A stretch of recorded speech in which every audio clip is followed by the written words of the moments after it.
How am I supposed to install this in there?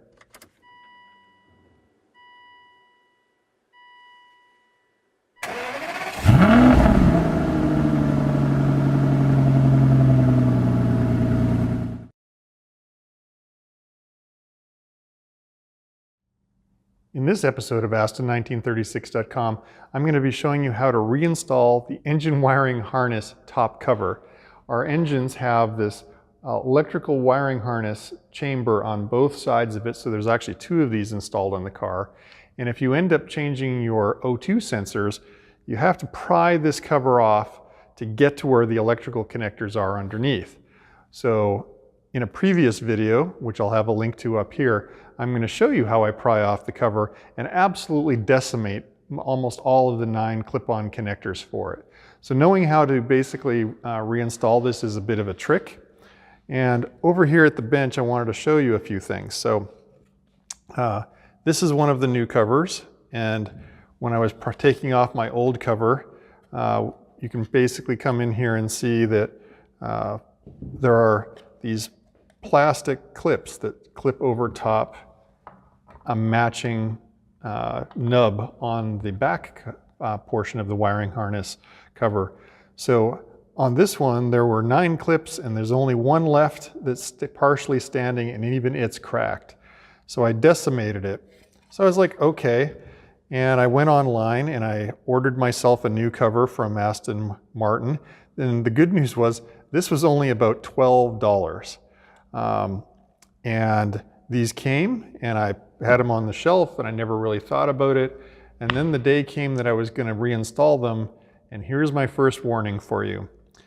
The old cover and the new cover are not the same. The new cover is about 1 centimeter taller than the old one. And when I looked more closely, I found that the old cover, part number 4G436793, ends with revision AB. The new cover, it's the same part number, which caught me off guard, and ends with revision BB. And apparently the new cover was fitted to later model DB9s. So I don't know where the crossover point was, but I wanted to talk to you about how you might be able to identify whether your existing covers are the old style or the new style without having to pry them off and read the part numbers that are actually cast into the backs of the covers. These are bespoke parts to Aston. These aren't a Ford part or a Jaguar part. These have Aston Martin logos on the back. So they had these covers made.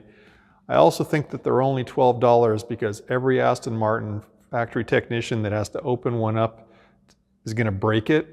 So they went, well, instead of asking for, a huge pile of money of forgiveness from every customer, we're going to make them cheap enough that we can just include them in the service of the O2 sensor without getting a whole bunch of crap for it. So an old cover, and you'll have to ignore the holes that I've drilled in this on my own, and I'll explain those later, has no holes in it. When you look at a new cover, it has a hole here and a hole here. So if you can get a look at your covers on your car and you spot these 2 holes already in it, you'll know you have the newer style one that you can still order the part. If you have an older style one, again, remember to ignore these holes. It has no holes. You've got the old style one, and like me, you're screwed. They don't sell the old style one anymore. Now maybe you'll be able to be crafty, go out on eBay, find some new old stock, but if you stick around to the end of the video, I'm going to show you how you could reuse the old covers. So if you're like me though, and I already had the new covers arrived, the only way you can use the new covers is you have to get yourself a new back half, which I did. And now this video isn't going to show you how to install these because it's a real witch, but they're only about $35 each. They're a little bit taller in the chamber so that they work with this cover. You can probably do it with the intake manifolds in place if you're just absolutely a genius on working your hands around. They're only held on with 2 bolts. but they have all these things that run through them that have clips. So changing this out is a bit of work for sure. So what I really want to talk about today though is fitting the new cover into my car, and I'm going to do that next. And I've never done it yet because I was worried about if I put it on and then had to pry them off again, I might re-break the clips. So you're going to be watching me fit my very first two covers, which is my next piece of advice is I waited and finished all my service work. I put in my O2 sensors, I did all my other stuff. I started the engine up, I made sure everything was working so that I knew I would not have to get back inside this chamber to fiddle with the electrical connectors or, oh man, I got a dead O2 sensor, I need to change it again. So I've waited to put these on until I've had the car reassembled. Now, if you were doing your coil packs and spark plugs and you had your intake manifolds uninstalled or off at the time, it's way easy to do this because you can just do it from above. But I'm going to show you how to do it with the intake manifolds in place, and we'll get this covers back on. So let's go over to the car and see if we can get this on the left-hand side. It's going to be the more challenging one, and cameraman Rob's going to have to earn his pay today. All right, so we're going to get started. So obviously, this car's up in the air, or the wheels off, fender liner's out, because we're going to be working through the fender liner space. And I'll just do a little quick orientation for you in here. This is the back cover sitting there. Here's the oil dipstick tube. And so we're going to have to be working this plastic cover in behind this stuff and clipping it onto this plastic, onto the back cover here. So Rob's going to be, videoing from above, but I wanted to start by showing you how do you actually get that in there. So strangely, the answer is I'm going to go in from the left, and you can obviously fit this in, but and then I'm going to be dropping it down in front of the coolant tank. And you can see I'm getting it in behind a bunch of the stuff, so I'm going to bring it all the way down first, and I can get it kind of leveled out. And then this dipstick tube is unique to the left side of the car, and you can see that there's a corresponding notch in the plastic cover, so I can get this starting to drop into place. And then we're going to film the rest from above because I actually need to be my head stuck in here and try to get the plastic lined up. My theory here, whether it's going to work out or not, is I'm going to start with this back lower corner. I'm kind of pulling the dipstick tube a little bit away to give myself a little bit of wiggle room. And I'm hoping I can get it over the tab. So that's the first bottom clip, I think, over the housing. So I'm going to move along to the next clip on the bottom, try and get it to latch up. And then the center one. And I'm feeling to make sure that the clip has gone over the plastic tab. And then I'm going to try and work my way across the bottom. And this is where access is really difficult. So there's the center one again. Try to feel out the next one.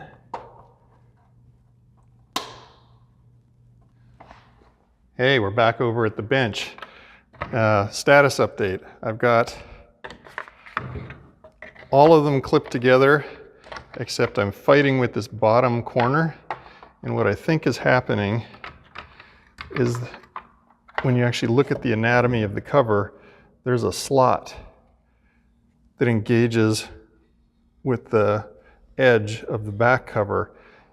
And so I've got the whole thing together, but I think my alignment is off like this, where I'm coming in high. So what I'm going to try to do is use this as a spreader between the pipes that are in there. I just need to get this to flex down a little bit so that I catch into this, so I get behind the back portion of the tab, this flat part. and then I can get the tab to come up over top. So I'm going to wedge this in and just try to get this to flex down a little bit, because right now I think I'm coming in above it. Must remember to remove wedge later. Well, that's done. That was no fun. I probably spent 15 or 20 minutes goofing around trying to get everything just to line up perfectly till I finally got the last clip to go on. She's bit me all over the place because my hands have been jammed in and I'm all scratched up, but it's doable. You know, if we come in and look over my shoulder now, you know, we can see we've got the cover in there. There's the top clips on it, and there's the back one. So we're all good to go. So let's head over to the other side and get that one on. So on this side, we can probably do a good portion of the work from above. I have the fender liner out on this side as well because I had it out for the O2 sensors. So I am just going to see if we can get it. We have much easier access since we don't have as many things in the way. We don't have the dipstick for the oil, so I can actually sight the lower clips into place. And I'm sort of looking here, I'm like, oh, I'm probably a little bit too far forward, so I'm scooching back. Scooch is an official engineering term. And I can see here on this back one, I'm actually above the flange. So I'm going to start again, get my lower lined up for a couple of them. And I'm going to probably have to just squeeze that. There we go. I got that under my thumb to engage. I need to slide it probably towards the back a little bit. There we go. And I'm probably going to start to click these into place now.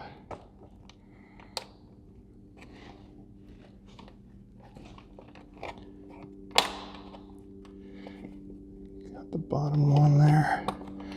So before I go too much further, I'm going to start working the forward ones. That's the top. Can actually use both hands here. Sit rep. Got the rear top and bottom done. I got the second bottom one done. I've got the second top one done. I have the third bottom one done. And now I'm going to start going for, I've got the third top one done. You can sort of just see it on the sight line through here. And I'm going to try to get the front ones now. All right, it's 20 minutes later again. And I have to confess, this was definitely a challenge still to get the front ones. But a little tour, you know, of what it looks like when it's properly finished. You know, there's the back clip engaged, there's the next top clip. And essentially the cover is all in there. You can see the O2 sensor wires just peeking away in behind tantalizingly. So where the real challenge was getting this front clip. And there is just no way to get my hands in for more than a fingertip on here. So I'm going to tell you what I used up here. So I cheated. I had to use long fingers. So a couple of long screwdrivers would do the trick. Basically, I went in through here to get to the top of the cover. And then I went in from the front here. So I could basically push on the cover with the big screwdriver. And then I was able to lever the plastic just to get it to align with the other screwdriver. So you may need to do, you know, your own version of that. Basically, to get that front clip lined up, I had to tease the top one in first, then I teased the bottom one in, then I got in with my hand one last time and gave it a good, you know, and it went click, click. So I expect your challenge will be a little bit unique compared to mine. I think they're all going to be different, but you get the general idea. Fight it out, get scratched up, and you'll be rewarded with them finally back in place. So let's go over to the bench for one last topic, and I'm going to show you how you might be able to reuse your old ones. So I wanted to talk about how you could reuse your old original covers if you were like me and you had to keep your old backs in place, and you had nothing more than your snapped off originals. Well, when you think about it, right, if it's all assembled, all those snaps are doing is just keeping this thing from coming apart. It is not a load-bearing device, and it's just so the cover doesn't fall off, but you don't want it, you know, flopping around and falling off in the engine bay because it's right above the exhaust manifolds. If it falls down, that would be bad. So this is going to be how I explain these holes. So I was experimenting with this, and what I did is, so this cover was mounted to the engine still. I came in with something like a 3/16 drill bit, and I drilled a hole, and I drilled a matching hole on the front cover. And I did it again where I could get my drill. This is sort of, depending on which side of the engine you're at, you know, you're fighting for a spot that you can get a drill through. Now you have to remember there is electrical wiring harnesses and other things passing through here, so you can't just plunge the drill bit through and mangle up your wiring. So I very carefully teased a hole in, and then I also teased holes in for the bottom. And the way I did that is I still had access from the top, and I came in from above, and I drilled in here, and there's a little bit of space from this notch. And then I drilled in here, where it was the only spot I could get to in this sort of lower section. And once those holes were there, and now I have these matching ones, my idea for how you could salvage this and still get it installed is zip ties. Now, I would put a little bit of bend in the zip tie, and you could do it by pre-installing them. And then when you first start to assemble it, you'd have to doodle around and get these things part way through the holes. But honestly, you know, if you get a long enough zip tie, you know, you could probably get that done. And then when you go to put it together, and notice I've left the bottom ones off just so I can show you another technique. So we get the top lined up. We get the bottom lined up. So we've got our tops, but you can even still fish these in just through the holes. If you're crafty with your zip tie bending and you're a fisherman, you can just come in like that. You could come in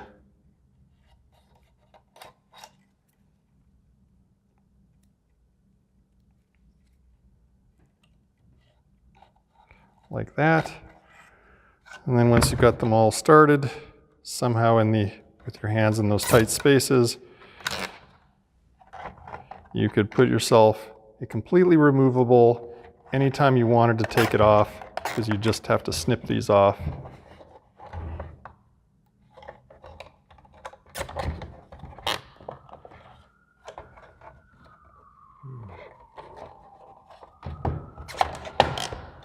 Cover, give them a quick trim.